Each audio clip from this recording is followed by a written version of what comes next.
Slogan উঠে অমুকের দেশ, শেখ মুজিবের দেশের লোকেরা হতে দেশে থাকতে পারে নাই। এখন নতুন করে অমুকের দেশ বলে স্লোগান দিবেন, এগুলা কিন্তু বাংলার মানুষ পছন্দ করে না।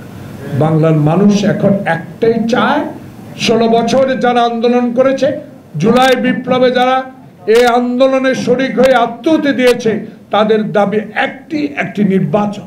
ঠিক, তাদের দাবি একটা, 2018 সালের দিনের ভোট রাতে আর হবে না। 24 সালের মতো ভাইয়ে ভাইয়ে ভোট আর হবে না। 2014 সালে 154 জন বিনা প্রতিদ্বন্দ্বিতা যারা নির্বাচিত হয়েছে, এমন ভোট আর হবে না। তাই আমার নেতার তারেক রহমানের স্পষ্ট বক্তব্য একটি, যে আমাকে ক্ষমতায় নেওয়ার জন্য না, আমি একটা বিশেষ স্পষ্ট বলতে চাই, তারেক সাহেব স্পষ্ট বলেন, এই বিএনপিকে ক্ষমতা নেবার জন্য নয়। বিএনপি চায় 16 বছর আন্দোলন করেছি, নিঃসন্দেহে বিনা বাধায় আমি ভোট কেন্দ্রে যাব, আমার পছন্দের মার্কাকে আমি ভোট দেব, সেটুকুই প্রধান উপদেষ্টা আপনার কাছে চাই। অনেকে বলে নির্বাচন বলে বলে মুখে পানি বেরিয়ে যায়, থুতু বেরিয়ে যায়। আর আপনারা তো নির্বাচন না চাইয়া এলাকা এলাকা প্রার্থী ঘোষণা করে অলরেডি নির্বাচন শুরুই করে দিয়েছে। তাহলে আমাদের অন্য কিছুই নেই। আমরা তো কথা বলি আপনার কাছে, কারণ আপনার বিরুদ্ধে আমি আন্দোলন করতে যাবো কেন? আপনাকে তো আমরাই সবাই মিলে সরকারে বসিয়েছি। তাহলে যারা পাঠাও চলো দেশি ভাইবে চলবে 14 থেকে 31 মে পর্যন্ত। আজকে শাহবাগ মোড়ে, যমুনার সামনে, রাস্তাঘাটে বসে বসে সরকারের বিরুদ্ধে আন্দোলন করেন, অমুক করতে হবে, অমুক করতে হবে, তখন কেন এই সরকারকে সমর্থন করলেন? দাবি থাকতেই পারে, দাবি তো আমাদেরও আছে। আমরা তো রাস্তায় নামি না, আমরা তো অনুরোধ করি, আমরা তা মানুষের পালসের কথা প্রধান উপদেষ্টাকে জানাই। এদেশের মানুষ একটি নির্বাচন চায়। রাস্তায় নামলে কি নির্বাচন আদায় হবে? রাস্তায় তো নামলাম, 5,000 লোকের আত্মহত্যা দিলাম, জেল খাটলাম, 16 বছরে 10 বছরের অধিক আমি জেল খাটলাম। আমার নেতা ফখরুলকে কিভাবে জেলখানায় নিয়ে গেছে, আব্বাসকে কিভাবে নিয়ে গেছে, সব তো আমাদের দৃশ্য মনে আছে। ইলিয়াস আলী নাই, সৌদি আলম নাই, আয়নাগর এখনো আছে, আয়নাগর বানাবার লোকগুলো আছে। আজকে গতকাল দেখলাম সচিবালয়ে 5 জন সচিবের বিরুদ্ধে কারা কারা যেন আন্দোলন করছে। তো এগুলো দেখেন না, বড় হাসি পায়।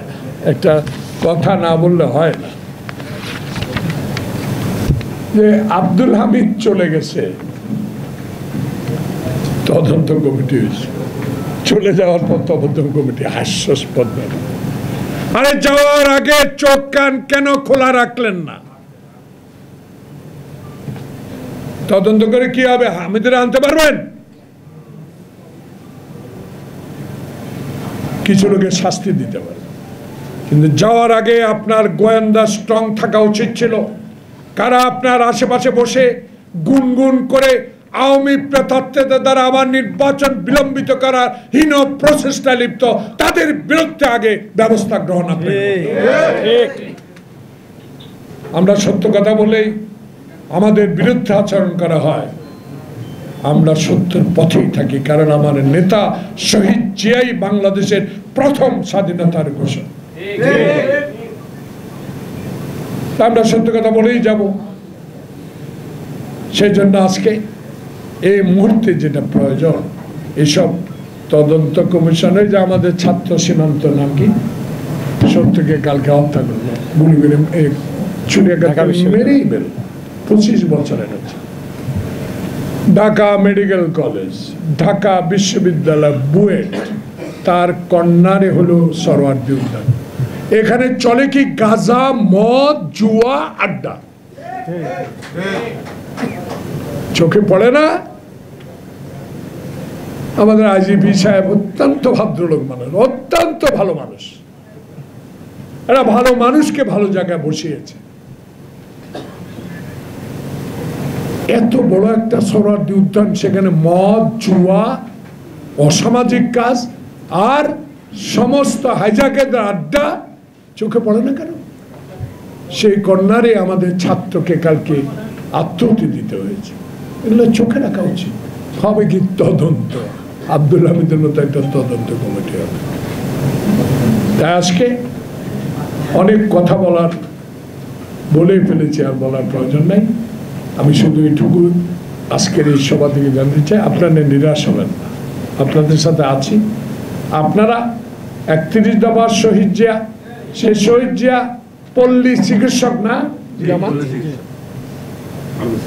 তৈরি করে মানুষের সেবা দেওয়ার চেষ্টা করছেন, তারাই আপনারা অনেক শিক্ষিত, আপনারা অনেক শিক্ষিত। আরে ডাক্তার রাত্রে 2টার সময় পাওয়া যায় না, কিন্তু পায় ফার্মাসিস্ট।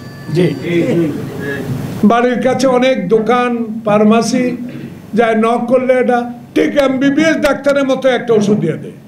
Very good. আমি আমি আমি ভালো লাগে। করোনার সময় কারা? এরা আপনাদের মতো লোকে মাস্ক পরে কাজ করছে। তা আমি আপনাদের সাথে আছি, কিন্তু আপনাদের পক্ষ থেকে একটা কথা বলে যাই, ইনশাআল্লাহ আল্লাহর নামে যদি এই দেশে এক মাথা এক ভোট, নিঃসন্দেহে ভোট কেন্দ্রে দেশের মানুষ যেতে পারে, যদি নির্বাচনের সুষ্ঠু ব্যবস্থা হয়, ইনশাআল্লাহ তারেক সাহেবের নেতৃত্বে বিএনপি সরকার গঠন।